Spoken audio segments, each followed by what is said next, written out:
Welcome friends, প্রত্যেককে স্বাগত আমাদের ইউটিউব চ্যানেলে। যে সমস্ত ভিউয়ার্সরা প্রথমবার চ্যানেলটি দেখছেন তারা অবশ্যই চ্যানেলটিকে সাবস্ক্রাইব করে দেবেন এবং চ্যানেলের পাশে থেকে বেল আইকনটি প্রেস করবেন, যাতে এই ধরনের খবরাখবর সবচেয়ে আগে সবচেয়ে দ্রুত আপনাদের কাছে পৌঁছে যায়। তো আজকে যে বিষয় নিয়ে আলোচনা করব সেটা হচ্ছে 5% অ্যাডিশনাল প্যানেল। তো 11,765-তে যে 5% প্যানেল যেটা হয়েছিল 356 বা 359 জনের, সেখান থেকে আর কোনো নিয়োগ দেবে না। কার্যত 56 জনের নিয়োগ অলরেডি প্রাথমিক শিক্ষা পর্ষদ দিয়েছে। তো সেখান থেকে আর কোনো নিয়োগ তারা দেবে না বলেই জানিয়েছে গ্রুপপথে। তো সেটাই আপনাদের জানাবো যে WPA 30/939/2024 Sabyasachi 7 and others versus the state of West বেঙ্গলের যে রিপোর্ট, সেই রিপোর্ট বর্তমানে আমাদের হাতে এসছে এবং কার্যত সেখানে পরিষ্কার বেশ কিছু জিনিস প্রাথমিক শিক্ষা পর্ষদের তরফ থেকে কার্যত তারা তুলে ধরেছেন। গোটা বিষয় নিয়ে আলোচনা করব। সাধারণ প্রার্থীদের সাথে কি করে বঞ্চনা করা হচ্ছে এই প্যানেলে, সেটা নিয়ে আমরা গতবার ভিডিও বানিয়েছিলাম বেশ কিছুদিন আগে।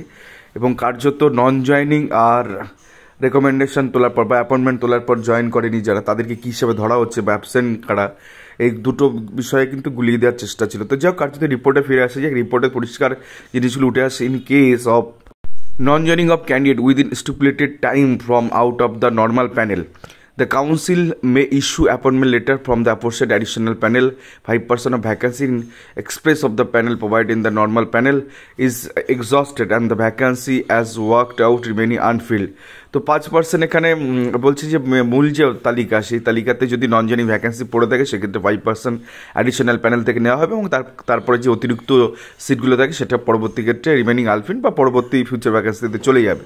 খুব পরিষ্কারভাবে যে কথাগুলো এখানে বলা আছে, দেখুন, I say that, Ranjan Kumar Jha পর্ষদ সচিব যিনি বলছেন, I say that for the 2022 recruitment process West Bengal board of primary Education published the panel merit list including 5% additional panel on 31/1/2024। তো সেক্ষেত্রে অ্যাডিশনাল প্যানেলও সেটা কিন্তু মূল প্যানেলের সাথে দিয়ে দিয়েছে, যেটা কিনা না দিলেও চলতো, সেক্ষেত্রে তার ভ্যালিডিটি আর একটু বাড়তো। During the validity of the panel merit list, তো সেক্ষেত্রে এই যে সময়টা অর্থাৎ 31/1/2024 তারিখ থেকে 31/1/2025 তারিখ পর্যন্ত, তাহলে সেটা ভ্যালিডিটি শেষ হয়ে গেল।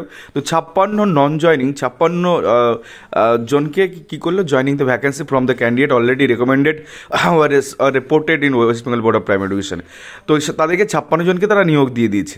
Accordingly vide notification dated 20/12/2024। তো সেক্ষেত্রে নোটিফিকেশন দিয়ে তারা করেছে, West Bengal board of primary education invite counselling for empanel candidate from such additional panel of 5% merit list. তো সেক্ষেত্রে 5% প্যানেল তাদেরকে ডেকেছে। মধ্যে কথা যেটা বিষয় সেটা বলছে 5, 6, 7, 8, 9, 10।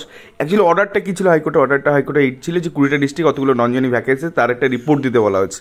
তো কার্যত প্রাথমিক শিক্ষা পর্ষদ যেটা ঘুরপথে জানিয়েছে, এই রিপোর্টে যেটা পরিষ্কার হচ্ছে যে প্যানেলের ভ্যালিডিটি অলরেডি এক্সপায়ার করে গেছে, সেখানে 5% প্যানেল আর কাউকে দেওয়া সম্ভব হবে না, কার্যত এখানে তারা দিতে পারবে না।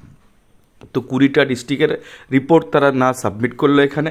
তো 359 বা 356 জন যারা ছিল তাদেরকে রীতিমতো বুড়ো আঙুল বা কাজকলা দেখিয়ে ওই 56 জনকে, শুধুমাত্র ওবিসি এরকম কিছু আছে, তাদেরকে নিয়োগ দিয়ে দেওয়া হচ্ছে এবং কার্যত এই প্যানেলে আর নিয়োগ সম্ভব না, এটাই গোটা রিপোর্টের নির্যাস।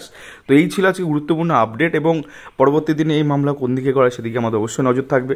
কার্যত চিট করা হচ্ছে কেন, তার কারণ হচ্ছে বিভিন্ন ডিস্ট্রিক্টে আমার মনে আছে যে কারা কারা নন জয়নিং আছে, তো সেই সিটগুলো এরা তুলে ধরেনি।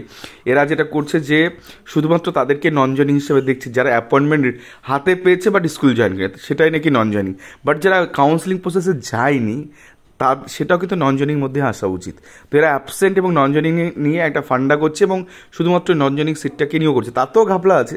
তো কার্যত 359 জন বা 356 জনের এই 5% প্যানেলে আর হওয়ার মতন রাস্তা নেই অ্যাকর্ডিং টু প্রাথমিক শিক্ষা পর্ষদ, কারণ প্যানেল এক্সপায়ার করে গেছে, 5% প্যানেলেও এক্সপায়ার করে গেছে, লাইফ লস। তো এখান থেকে বিশ্ববিদ্যালয় ব্যবস্থা কী করেন এই বিচারপতি সেটাই দেখার, এখন তাদের অ্যাডভোকেটটা কী করেন সেটাই দেখার। তো এখনও কেউ নিরাশ হবেন না, মামলা চলছে হাইকোর্টে, পরবর্তী ডেটে এই মামলার কী ডিরেকশন আছে সেটা আমরা দেখে নেব এবং কার্যত 5% প্যানেল মৃত নাকি জীবিত সেটা তো তখনই নির্দেশটা সামনে আসবে। এই ছিল আজকে গুরুত্বপূর্ণ আপডেট। আসলে ভিডিওটা সম্পর্কে আপনারা বুঝতে পেরেছেন এবং এই ধরনের রিপোর্ট আপনাদের দেখিয়ে দিলাম। তো এই ছিল আজকে গুরুত্বপূর্ণ আপডেট। ধন্যবাদ সকলকে, ভালো থাকবেন, সুস্থ থাকবেন।